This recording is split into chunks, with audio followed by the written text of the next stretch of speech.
Morning. It's an honor to be here with all of you this morning to discuss the Ohio Law and Order Act.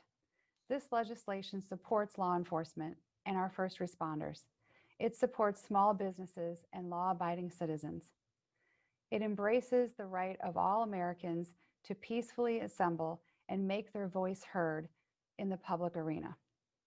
Freedom of speech and freedom of assembly are important cornerstones in our democracy. Whether I agree or disagree with what others have to say, I will defend their right to say it.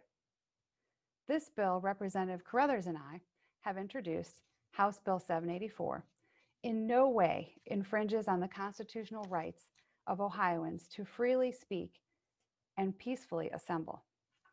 But it does say that when misconduct occurs, when the law is broken, those responsible will be held accountable.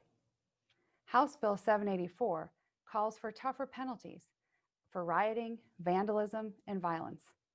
We are supporting law enforcement and our first responders, and we are holding people accountable for their actions. I have communicated with law enforcement and business owners from around the state, referenced the rioting and misconduct we had this summer, and they all agree. Something must be done to hold people accountable for their actions.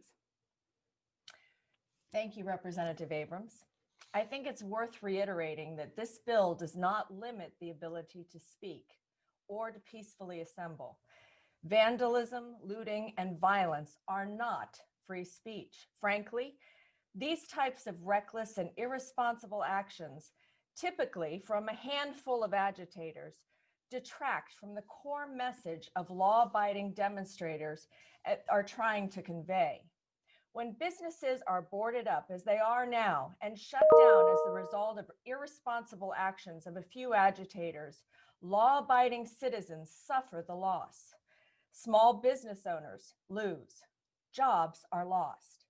When public property is vandalized, we, the law-abiding citizens, lose, and their tax dollars are used to clean up the damage.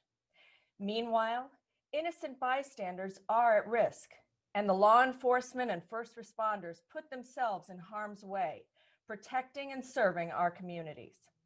House Bill 784 does the following: creates new criminal offenses to combat rioting, looting, violence, and blocking roads. Penalties for vandalizing public property would be increased. A peace officer who suffers injury or loss would be able to sue those responsible, including riot organizers. This is a common sense bill that supports the right to peacefully protest and assemble while holding accountable those who break the law. Representative Abrams, is there anything you'd like to add? No, thank you, Representative Carruthers. We will stand for questions.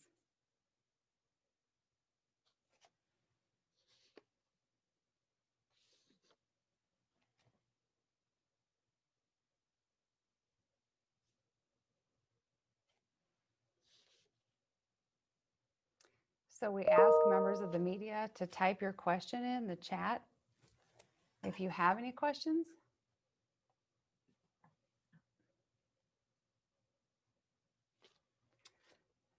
Thank you, Jim. The question was this prompted by any specific incident? Well, I would say the answer was yes. I do believe over the summer we saw far from a peaceful protest. We saw peaceful protests around the country, of course. We're speaking for Ohio. And then we saw the rioting and the vandalism and the looting in all of our major cities here in the state of Ohio. Yes. Yes. Absolutely. So. We have another one. And so we have. Are these penalties different? Okay, thank you for your support of law enforcement. You're welcome. We'll always stand with our law enforcement and our law-abiding citizens. How are these penalties different, more strong than the current laws on the books for criminal damaging assault of a peace officer? We're increasing the penalties basically to different levels of felonies. When you hit a police officer and cause him or her serious bodily injury, that is going to be an F3.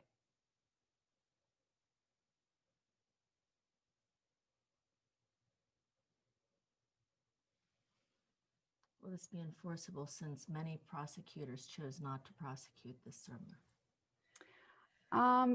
Well, Well, we hope so. we would think that the prosecutors would. I mean, that is their job to prosecute the law. Obviously, we have some city prosecutors that throw things out, but this the felony would go to the county prosecutor.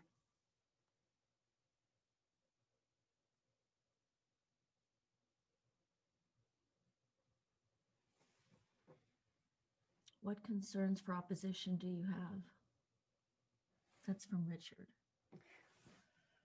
So thank you, Richard, for that question. You know, I can't imagine anyone would oppose law and order. I mean, who doesn't want to be safe in their homes? I mean, look around Cap Square today. I mean, we pulled in and look around Cincinnati, and I'm sure it's the same in Cleveland.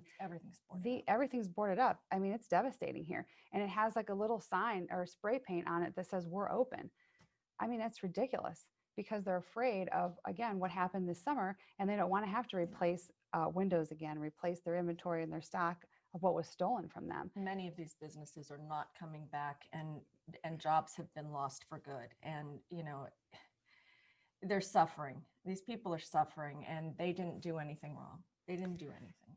And as far as opposition, you know, obviously in both of our statements today, we strongly support the right to peacefully assemble. And we're going to keep repeating that. You know, we support your First Amendment rights. And you know what? So do the police officers that stand out. They're there to protect you. They're there to make sure that everything stays peaceful. And again, the handful of agitators that make the choice to throw the brick, they're going to be dealt with. Rep. Abrams, could you give us an update on your bill with Rep. Plummer regarding police reform? Yes. Thanks, Jesse. The update is it will be obviously heard in committee when we come back next week. Well, we're back right now this week. And that will be held, and there will be, you know, of course, the State House is open for people to submit their written testimony. And whether you're for the bill, against the bill, or an interested party, we welcome your input.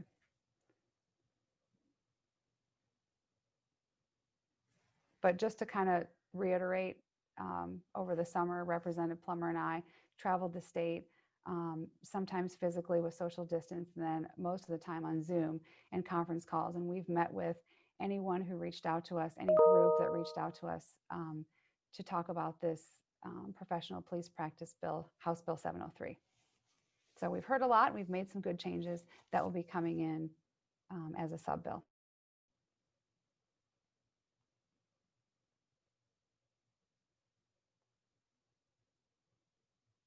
Anything else? Any other questions? It's pretty cut and dried, really. It really is. It's a very cut and dried bill. I don't think there shouldn't be too many, but you never know. Right. Well, any other questions today? We appreciate everyone on the call here. We appreciate the local law enforcement support to be here with us. We appreciate your support more than you know. And again, we're absolutely all in this together as far as we want law and order. We want to be safe in our homes when we're out shopping or in our businesses. Oh. Captain Dahlman with the Butler County Sheriff's Office. Hi. That's your neck of the woods. Oh, yes, it is. Well, mine too, really. A large amount of support for this bill. Yes. I think we've received a very large amount of support. Again, we've had conversation with law enforcement and business owners from around the state, and they absolutely were like, something has to be done. So we are here to solve problems, and this is our solution. Can you explain more the harassment of public safety during the riots? Well, personally, I saw officers at the State House being yelled at, spit upon, horrible things that were just, you know, these gentlemen are protecting the public, and they're doing their job. They're not pushing anyone or shoving anyone, and people were just coming up and yelling at them and spitting, and, you know, unnecessary. And I think, you know, especially with COVID, spitting on somebody is just not in the least funny to me. I think Representative Abrams was a police officer, and she was expected to go home to her family, and I would want her to go home safely to her family at night. And I think we all want that for people. So as far as the harassment of public safety during riots, you know, I've again had conversations with officers who were around for the 2001 riots in Cincinnati, and then I talked to many of them since the riots this summer. And as Cincinnati, of course, they had a plan to basically, once the curfew hit, I mean, everybody went to jail, and that was that. So they really nipped that, um, the destruction. They really cut down on that.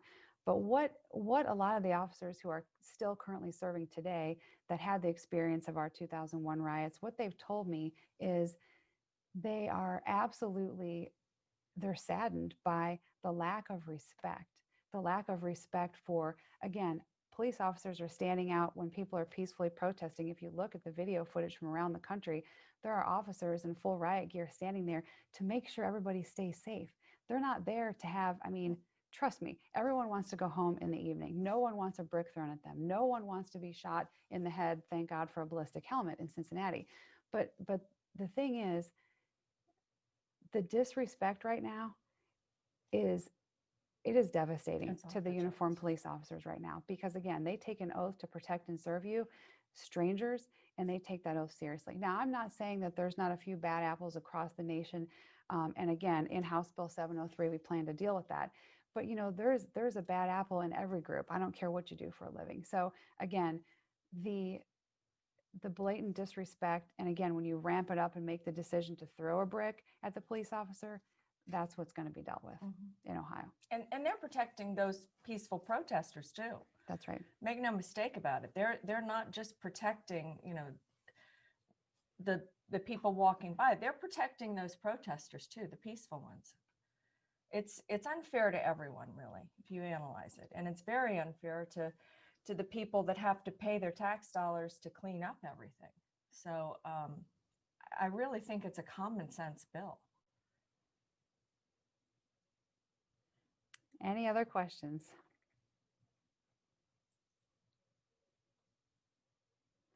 Well, we appreciate your time today. As always, feel free to reach out to us. Everyone knows how to get a hold of us via email or telephone. We appreciate your support, and we look forward to hearing from you in our upcoming committee meetings. Thank you. Have a great day.